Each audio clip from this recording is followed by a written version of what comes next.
Hey les bambins, j'espère que vous allez bien, en tout cas moi ça va nickel.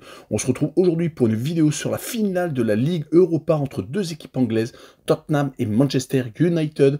Cela se déroulera aujourd'hui le 21 mai sur le terrain de l'Athletic Bilbao. En tout cas, n'hésitez pas à venir nous rejoindre sur le site VIP, les réseaux sociaux, tout est à l'écran et en description. N'hésitez surtout pas à mettre vos pronostics, vos critiques positives ou négatives, votre petit pouce et n'oubliez pas de vous abonner et rejoignez la communauté. Voilà, on attaque avec donc ces deux équipes anglaises qui ont absolument besoin de remporter un titre pour participer à la prochaine Ligue des Champions, car la C3 donne un ticket pour cette précieuse compétition. En tout cas, en championnat, ils se sont totalement loupés. Tottenham est 17e, premier non relégable, même s'ils sont sauvés depuis un petit bout de temps, car les trois dernières équipes de Première Ligue étaient totalement larguées. Du côté de Manchester United, c'est une 16e place, donc juste au-dessus avec un petit point d'écart. En tout cas, comme je vous l'ai dit, dans le championnat d'Angleterre, c'est vraiment la galère. Tottenham n'a gagné qu'une seule fois lors des 11 dernières rencontres. Et Manchester United est quasiment pareil, mais c'est une seule victoire sur les 10 dernières rencontres. Par exemple, ils viennent de s'incliner à Brentford pendant quand même 4 buts contre West Ham, une formation qui est juste au-dessus d'eux, et également à Chelsea, ne marquant pas lors des 2 dernières rencontres. Du côté des Hotspurs, 6 matchs sans victoire. Le dernier succès était contre Southampton, le dernier. Sinon, ils se sont quand même inclinés 4-2 à Brentford. Ils ont également pris 2 buts à la maison contre Nottingham et 2 contre Crystal Palace, prenant une valise à Liverpool lors du match du titre des Reds, 5-1. Un seul petit match nul sur cette série, et c'était contre West Ham qui est juste au-dessus de 15e.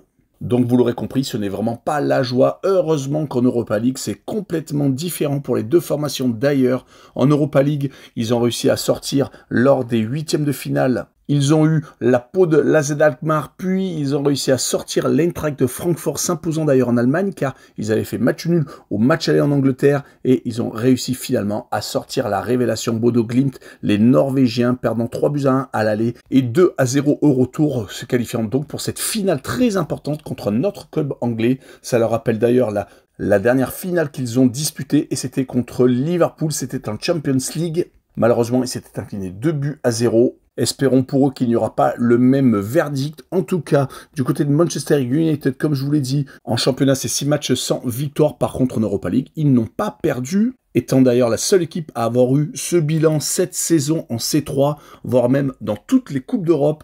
Ils ont réussi à sortir en 8e de finale la Real Sociedad, puis ils ont sorti Lyon en quart de finale dans un match assez épique au retour, où ils perdaient 4-2 dans les prolongations et finalement marquant 3 buts entre la fin du temps additionnel de cette prolongation et également les arrêts de jeu, restant la première équipe à marquer 2 buts dans les arrêts de jeu, assez hallucinant.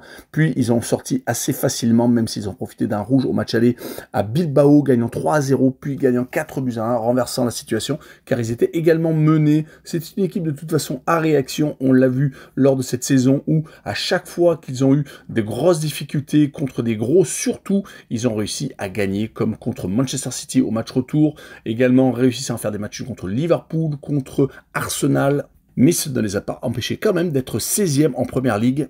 En C3, par contre, c'est totalement l'inverse. C'est une équipe totalement transformée. Amorim a réussi à trouver la bonne formule. Sur cette rencontre, je verrai bien une victoire 1-0 de Manchester United et je verrai la combinaison de chance N2 et moins de 3,5 buts sur le match avec une cote à 1,85. Voilà, on en a fini avec cette vidéo. N'hésitez pas à venir nous rejoindre. Ciao les bambins!